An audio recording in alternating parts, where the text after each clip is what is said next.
Em nosso tempo, duas coisas vêm se tornando mais claras. Essa estratégia fracassou em alcançar seu objetivo e foi, de modo geral, abandonada, talvez até revertida. Foi abandonada, deixe-me acrescentar, não por causa do seu fracasso. O abandono veio antes e só depois, em retrospecto, a inevitabilidade de seu fracasso pode ser vista completa e claramente. A estratégia moderna de combater a ambivalência fracassou principalmente por causa do seu impacto conservador e restritivo, que colidiu com outros aspectos inerentemente dinâmicos da modernidade. Os contínuos, abre aspas, novos começos, fecha aspas, e, abre aspas, destruições criativas, fecha aspas, como modo de vida. O, abre aspas, estado firme, fecha aspas, o, abre aspas, estado ponderado, fecha aspas, o, abre aspas, estado de equilíbrio, fecha aspas, o estado da completa satisfação da, abre parênteses, em teoria invariável, fecha parênteses, soma total das necessidades humanas, este estado, estabelecido pelos primeiros economistas modernos como a condição final da humanidade, para o qual a, abre aspas, mão invisível, fecha aspas, do mercado estava nos guiando, mostrou-se um horizonte que recua constantemente, empurrado pelo poder incansável das necessidades que surgem com maior rapidez do que a capacidade de satisfazê-las. A estratégia moderna de combater a ambivalência só poderia ser aplicada com alguma chance de sucesso se as necessidades /carências /desejos tivessem papel secundário na, abre aspas, possibilidade objetiva, fecha aspas, de satisfazê-las. Essa estratégia ainda é aplicada hoje, mas unicamente para as, abre aspas, classes baixas, fecha aspas, os, abre aspas, novos pobres, fecha aspas, abre aspas, os receptores do bem-estar, fecha aspas, às pessoas que de comum acordo são incapazes de controlar o conflito endêmico entre suas carências e suas capacidades. Apenas a respeito do caso deles, o argumento, abre aspas, não temos recursos, fecha aspas, lembra algo receptivo. Para o resto, a maioria, o corpo principal, a parte da sociedade que estabelece os padrões, são as carências às quais atribuíram uma prioridade desqualificada e deram o papel de força iniciante e impulsionadora até para o que diz respeito às potencialidades da sociedade. Medimos o, abre aspas, crescimento econômico, fecha aspas, e a, abre aspas, a saúde, fecha aspas, total da economia, por uma demanda crescente de mercadorias e o sucesso econômico por um crescente, abre aspas, poder para gastar, fecha aspas. Em tempos de recessão e produção em baixa, escutamos falar, abre aspas, da recuperação guiada pelo consumidor, fecha aspas. Como Pierre Bourdieu observou em Distinction, seu esclarecedor estudo da cultura contemporânea, hoje a criação de necessidades está tomando o lugar da regulamentação normativa. A propaganda substitui a doutrinação ideológica e a sedução ocupa o lugar do policiamento e da coerção.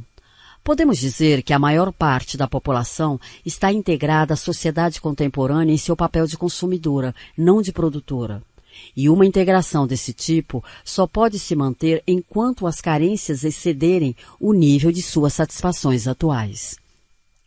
Por isso é que a estratégia moderna de combater a ambivalência foi abandonada, abre parênteses, exceto, repito, ao lidar com as margens da sociedade, cuja marginalidade consiste precisamente em sua incapacidade de lidar com a ambivalência nascida da brecha entre carências e capacidades, fecha parênteses. A permanente desarmonia entre o, abre aspas, eu para satisfazê-las está se transformando no princípio guia do estabelecimento social de todos os seus três, abre aspas, níveis analíticos, fecha aspas. Formação identitária, integração social e reprodução sistêmica. Mas essa desarmonia significa ambivalência e mais ambivalência. Podemos dizer que a sociedade pós-moderna, consumista e desregulamentada tem um papel poderoso na manutenção de um alto nível de ambivalência na vida individual. A ambivalência do contexto de vida, se me permitem utilizar essa noção espalhafatosamente modernista, é, abre aspas, funcional, fecha aspas, para a condição pós-moderna. Existe uma outra razão pela qual a estratégia moderna estava condenada a fracassar. Por não conseguir acompanhar sua tendência totalitária inata até o fim, abre parênteses, felizmente um caso raro na história da modernidade, fecha parênteses, as sociedades modernas puderam aplicar suas estratégias apenas em nível local. Abre aspas, um problema de cada vez, fecha aspas, abre aspas, quando o problema surgir, fecha aspas, mas ao estilo de gerenciamento de crise do que de um plano geral e abrangente. Cada esforço para clarear e aparar as arestas de uma confusão particularmente vexatória produziu novas, abre aspas, áreas cinzentas, fecha aspas, terras de ninguém e situações sem definições não ambíguas em lugares onde ordens locais precárias e não coordenadas se enfrentavam ou, pior, ainda se sobrepunham. Como Ulrich Beck mostrou de maneira admirável em sua descrição da sociedade de risco, esse caráter de, abre aspas, arquipélago, fecha aspas, das ordens sociais modernas e a relativa autonomia de ordem de cada ilha criaram a confusão feita pelo homem que, de modo geral, agora substituiu a, abre aspas, confusão natural, fecha aspas, que a modernidade estabeleceu para substituir a claridade e a transparência da ordem cuidadosamente legislada. Falamos de, abre aspas, riscos, fecha aspas, sempre que é impossível prever com precisão o resultado de ações que pretendemos empreender, e assim cada decisão é ambígua e cada desejo de atuar é ambivalente. Em outras palavras, o, abre aspas, riscos, fecha aspas, significa a incurável falta de clareza da situação. A falta de clareza de hoje é um produto da ânsia de tornar as coisas mais claras. A maior parte da ambivalência sentida se origina nos esforços difusos e disparatados para eliminar a equivocabilidade de localidades selecionadas, separadas e sempre confinadas. Mas como Beck argumenta de forma convincente, a ambivalência contínua, confiável e expansiva que governa a sociedade de risco tem seus usos. Ela lubrifica as rodas da ciência e da tecnologia dos principais veículos do desenvolvimento contemporâneo. Ela própria se tornou, para utilizar outro conceito modernista desacreditado, um formidável agente do progresso. Podemos concluir que a ambivalência está perdendo seu ferrão societário /sistêmico, está deixando de ser uma, abre aspas, inimiga pública, fecha aspas, o que não significa, no entanto, que cesse ou tenda a deixar de ser uma, abre aspas, inimiga privada, fecha aspas. Uma adversária, talvez a mais assustadora entre muitas, do indivíduo humano em seu esforço irrefreável para construir uma identidade. Como tantos outros aspectos da sociedade contemporânea, os perigos da ambivalência sofreram um processo de desregulamentação e a tarefa de lidar com os resultados, abre parênteses, embora não necessariamente com os recursos que a tarefa requer, fecha parênteses, foram privatizados. A ambivalência pode ser, assim como antes, um fenômeno social, mas cada um de nós o enfrenta sozinho, como um problema pessoal, abre parênteses, e como muitos consultores em nossa era do, abre aspas, boom da consultoria, fecha aspas, com certeza sugeririam como nossa falha ou aflição pessoal, fecha parênteses. Somos, a maioria de nós, livres para aproveitar nossa liberdade, mas não para evitar as consequências desse desfrute. Para conter as consequências, tendemos a nos voltar para o próprio mercado de bens, serviços e ideias comodificados, abre parênteses, e também de conselhos e terapias, fecha parênteses, que é a principal fábrica produtora de ambivalência. O mercado mantém a ambivalência viva que mantém o mercado vivo. Não há saída para esse círculo vicioso.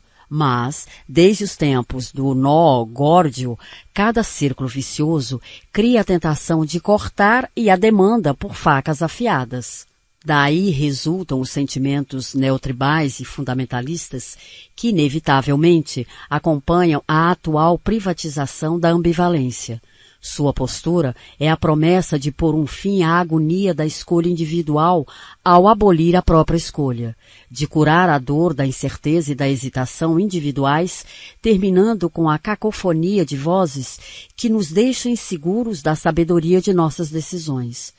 Sua sedução é a da Undeutlichkeit, há muito perdida, de um mundo outra vez não ambíguo, que envia sinais inequívocos. Clareza, definição, falta de ambiguidade, explicação. Uma palavra que define a clareza com muitas características filosóficas, dando exatidão ao conceito. Abre parênteses, nota do tradutor, fecha parênteses, fim do asterisco. De uma identidade não mais multidimensionada com muitas camadas e, abre aspas, até novo aviso, fecha aspas. Como tudo mais no mundo desregulamentado do consumidor solitário, esses sentimentos, abre parênteses, para usar uma metáfora de Yuri Lotman, grande filósofo russo, fecha parênteses, não se juntam numa corrente poderosa, seguindo impetuosamente numa direção e dissolvendo e carregando todos os obstáculos em seu caminho. Entram em erupção subitamente, em lugares espalhados e difíceis de prever, como bombas num vasto campo minado. O romance moderno certamente não terminou, apenas mudou de forma. A grande guerra moderna de 300 anos contra a ambivalência não é mais conduzida por exércitos regulares e conscritos, mas por unidades de guerrilha que se juntam e desaparecem outra vez nos becos escuros que cruzam as avenidas iluminadas das Disneylândias pós-modernas de consumidores livres.